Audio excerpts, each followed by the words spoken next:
What's going on, everybody? Welcome back to the channel. Appreciate the patience on the preview today. Had a little more film I wanted to get to. Also spent my morning completing my first half marathon. So if I start to sound delusional at any point, just give me some grace after running 13 miles, okay? But we got an interesting matchup to talk about. Steelers, Pats, both these teams playing 1-1 coming into the weekend. It's been tough for Mike Tomlin's crew here in Foxborough for a myriad of different reasons. 1-5 on the road during his tenure, but Pittsburgh comes in to this one as slight favorites. A lot to talk about, a lot to preview in this one. Just before we get started, if you guys could, make sure that you like the video, subscribe to the channel, drop me a comment, give me your game predictions, and any questions that you guys might have as well that I can get to.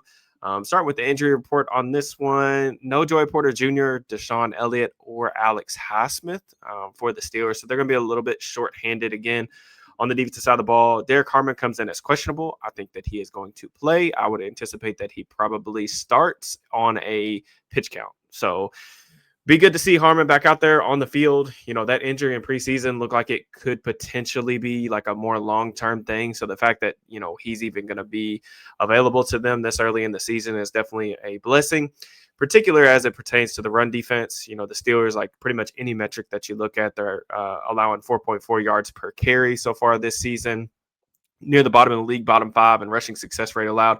Getting Harmon back on the field is certainly going to be a nice benefit to getting back on track in that regard. And also like just what, having him make his NFL debut, I think that's going to be a cool thing to watch. Will be a nice, story to go back and watch on film. So other changes that I'm anticipating from the Steelers perspective, it would not surprise me if Cole Holcomb got some run this week for the Steelers, maybe a little bit more of a rotation between him and Peyton Wilson. We will see. Be interested to see like just how they mix and match that, or if Peyton Wilson just gets like another week to kind of find his stride. It's been a really tough first games for both him and Keanu Benton. Probably need to try to take some stress off of those guys' shoulders, at least until they figure it out. Both young players, don't want to hit the panic button on them, but at the same time, the Steelers are trying to, win ball games right now. So those are some other things. Jabril Peppers, I'm excited to see, probably some more playing time with him now that he's got a week to kind of learn the playbook as well. I said that last week in the preview that I probably would have just went ahead and started him at strong safety, just because I think that Peppers still has a lot of good ball left in him, unless there's just been some athletic decline that's kind of came out of nowhere after he missed a good chunk of the season last year. Peppers going up against his former team. I'm excited to see him. I did the film room on the channel. You guys know kind of like the stuff that he brings to the table, but really well-rounded player, physical, violent. I like getting those guys in the building. Jawan Bentley, who they signed to the practice squad, didn't end up getting called up this week, but it may be a similar thing to Peppers, where it takes him a little bit to kind of work himself into the fold. Probably also depends on how Wilson and Holcomb play this week. From the Pat standpoint, also one more thing. Trey Sermon elevated to the active roster probably means Caleb Johnson's going to be a healthy scratch, if I had to guess, just for special teams purposes.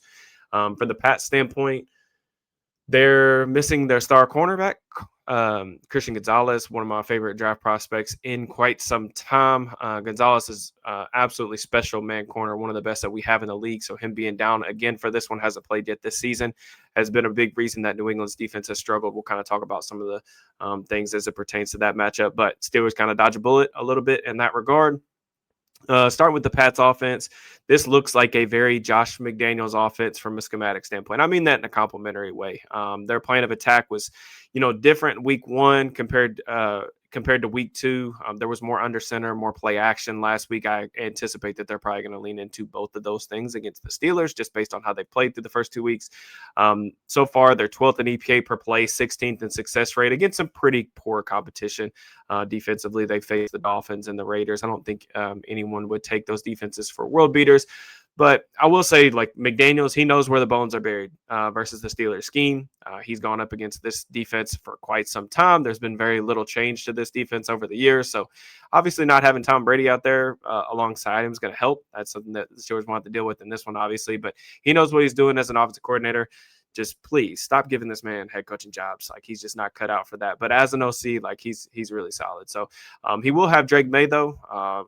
who was my quarterback too, coming out of last year's draft. Really tough situation for him as a rookie. Just not a lot of supporting talent around him, but seems to really have come out strong on the other side, which I really think is a testament to him for real.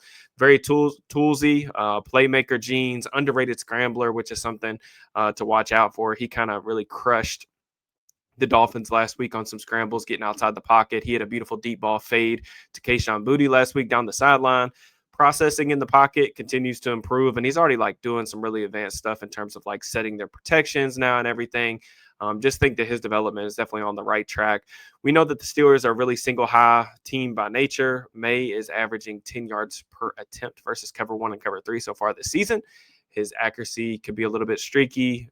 He's got some wonky footwork that can cause some kind of awry misses, but not necessarily immune to negative plays by any stretch of the imagination. But May is super, super talented and somebody that could potentially be a breakout player around the NFL really this season. So their run game is pretty interesting, though kind of similar to Seattle last week. They'll use a little bit of fullback stuff, get under center. It's mostly zone, but their under center gap scheme stuff has actually been probably more effective. I think the worst thing that they've done, at least or put out on tape, has been their outside zone stuff, which is actually, beneficial for the Steelers because that's really what they've struggled defending over the first 2 weeks against the Jets and the Seahawks last week as well. Stevenson is a really well-rounded back. He's got nice size, really good hands out of the backfield, can do a little bit of everything. They drafted Travion Henderson, electric with the ball in his hands, took a kickoff to the crib during the preseason. So, he's a threat to score really at any point, but he has struggled in pass protection a little bit, particularly last week. So that's something that the Steelers might want to put a little bit of a bullseye on. The Steelers are blitzing at a really high rate to start the season, third highest rate in the NFL. Wouldn't shock me to see them kind of test the rookie a little bit in there as well. But just the New England passing game, they like to get the backs involved, whether it's screens. They hit a kind of an option route that Stevenson took up the field down the sideline, and May ended up kind of sticking and climbing up the pocket and layering a ball down the field to him. So those guys are really focal points and kind of the driving engine of how this thing kind of goes. Their offensive line, I think right now is not a strength, at least yet, just because they've got a lot of young players playing up there. The left side of the line is, two rookies playing together, Will Campbell, Jared Wilson. I was lower on the former during the draft process, mainly just due to concerns in pass protection. Personally think that Nick Herbig, who is going to get the start in this one, has a chance to have a really big game. Their right tackle, Morgan Moses, has seen a lot of TJ Watt over the years. He did really well against Watt last year when he was with the Jets. They're going to probably do the same thing that every team is pretty much doing, and that's chip him every chance they can possibly get. But the Steelers really need him to kind of break free, create some disruption regardless. The right guard, Michael Onwenu, is a really he is a road grader in the run game, really powerful dude along the interior. So that's somebody that I think Derrick Harmon's probably going to see a decent amount of. So that'll be a good kind of gauge or barometer to kind of see where he's at right now. But I really feel like the Steelers should bounce back in this one from a trenches perspective. They have the talent advantage for sure. You can also get after Garrett Bradbury a little bit in pass protection as well. So just something to keep an eye on there.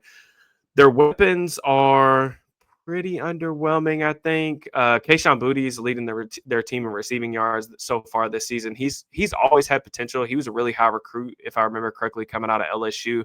Had a lot of draft buzz going into his final season down there as well. But it seems like he could potentially be a breakout player for them.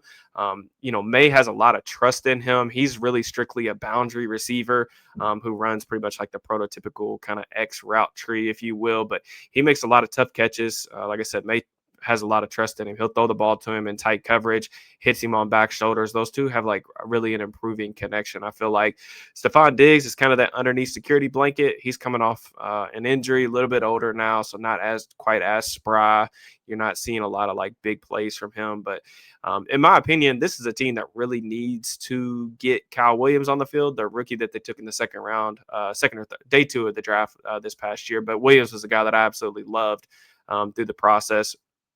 And they're wasting, in my opinion, some snaps on Mac Hollins, in the passing game on third down situations and things like that. Hollins is a really useful utility player. He blocks his tail off. He's a really high effort player. You can insert him into the C gap or B gap to take on support defenders. It's just he doesn't give you a lot in the pass game. Like some of their like play action stuff where they're trying to run him over the middle on crossers and things like that. And defensive backs are just really gloving him up, and there's just not a lot of separation there. But hopefully that's an adjustment that they don't make, this week. But I think it's only a matter of time before Williams kind of puts himself into a more prominent role in this offense. But defensively, this is a group that's dealing with some challenges. Their defensive coordinator's like been away from the team with some personal problems, I think health related, for quite a while, which is definitely something to keep an eye on this week. But they're 25th in EPA per play, 20th in success rate. Again, they haven't even really faced, in my opinion, like good competition. But there's some bright spots for sure, and some other weak links that I think the Steelers can kind of pick at. Already talked about Christian Gonzalez being out of the lineup, but New England is 31st in explosive play rate allowed over these first 2 weeks. And the only team that's been worse has been the Steelers. So that's just they've allowed a lot of big plays, both through the air, yards after catch, things like that. But the interior of the defensive line has been absolutely awesome. Milton Williams comes over from the Super Bowl champ Philadelphia Eagles. He's second among defensive tackles in pressure rate so far. Christian Barmore, who missed a bunch of time last year, he's fifth. Both of those guys over 15% pressure rate. If you get that those type of numbers and production from your interior players, you can do some really nice things up front. But Harold Landry was a signing that honestly I was pretty confused by earlier this offseason, just because seeing Landry play over the past couple years in Tennessee, he's dealt with some injuries. I just didn't think that he had a lot to offer and thought they kind of overpaid him. But he's had some success, like as a pure rusher. Double swipe moves been nearly automatic. He's always been one of the most proficient edge rushers on twists and stunts. And I bring that up because the Pats are stunting on almost 30% of opponent dropbacks this year, so highest in the NFL. So really, communication, playing on the same level as the guy next to you is going to be really crucial versus this group in particular. Troy Fautanu last week had a rough go of it in comparison to his season opener, which I thought he was actually pretty good in pass pro. But he's got to get back on track in this one as well. Overall, the pass rush is an improved group. This is their sixth in pressure rate right now. They're also leading the NFL in sacks. You look at Rodgers and just how he's performed. We talked about it last week in the recap video. He's been pretty solid when the Steelers have been able to keep him clean. But when he's been under pressure, things have been like pretty disastrous. So that's just something that the Steelers are going to have to do a better job of, keeping him upright and healthy for the most part. So in terms of, weak links, this linebacker core has been atrocious so far. I mean, the film is like really, really ugly and almost alarming at the NFL level, to be honest with you. Robert Spillane, former Steeler, is here. Spillane like really took his game to another level in Vegas. It just has not been good these first 2 weeks. This team has not tackled well whatsoever. They've missed 25 tackles so far. 14 of those have come from their two starting linebackers, Spillane and Ellis. The Steelers have been really good after the catch this season so far. They just haven't been able to push the ball down the field with any sort of regularity. But Miami last week got Devon A-Chain out of the backfield on a little Texas route, matched up with Spillane when caught him in man coverage, and it led to an explosive play touchdown. Ellis is the guy who, in my opinion, like when I watch him play, he just looks like a guy whose head's spinning at every turn. So that's definitely something that I would try to pick at if I was the Steelers, and try to get those guys put in conflicting situations. But Carlton Davis without Gonzalez in the lineup is probably going to draw DK Metcalf. Those guys have really been going back and forth for quite a while now. Davis was with the Bucks for a long time, and then with the Lions last year, playing in the NFC. Like, he's faced off against Metcalf a number of times. But their battle last season, I thought, was really highly competitive, with both their guys kind of winning their fair share of reps. DK toasted him on a slot fade for a touchdown in the high red zone area. If I recall, the Seahawks are playing out of empty. Davis is big. He's physical. He's got long arms. He can compress space on the boundary. Not necessarily like the best in terms of like locating the ball or like taking the football away, but he is pretty sticky in coverage, and he's a really tough player. But if New England like wants to have him follow DK around, especially like getting him in the slot where you can put him on like two-way goes or get DK some free releases, I think that's a matchup that you definitely like. Alex Austin has been filling in on the boundary on the other side. He's really struggled. You can run by this guy just in general. Jalen Waddle got him for a deep ball touchdown last week. As a team, they've already allowed over 200 yards, 7 catches on receptions of over 20 air yards this season. So that is the second most in both of those categories, NFL or league wide. Only trailing the Dallas Cowboys, who I don't really think like is a real defense right now without Micah Parsons in the fold. So look for the Steelers to maybe try to get DK his first explosive big play down the sideline or something like that, or maybe get Calvin Austin loose. But the Pats have really struggled to keep things in front of them defensively, and even when they've been able to force teams to check the ball down underneath into the intermediate areas of the field, they just haven't tackled very well in space. So there's a lot of things that they could kind of pick at in this one.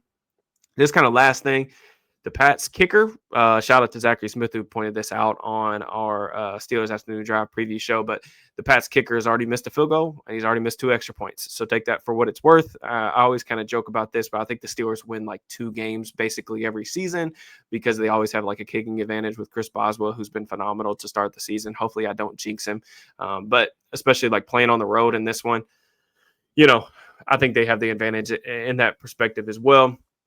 When I watch the Patriots play, I feel like that this is a much more well put together group than whatever the heck they were rolling out last year, which is pretty disastrous under Gerard Mayo. Vrabel is one of those guys that is, I think, very similar to Tomlin in that like he's a really good floor raising coach. Guys are going to play hard for him.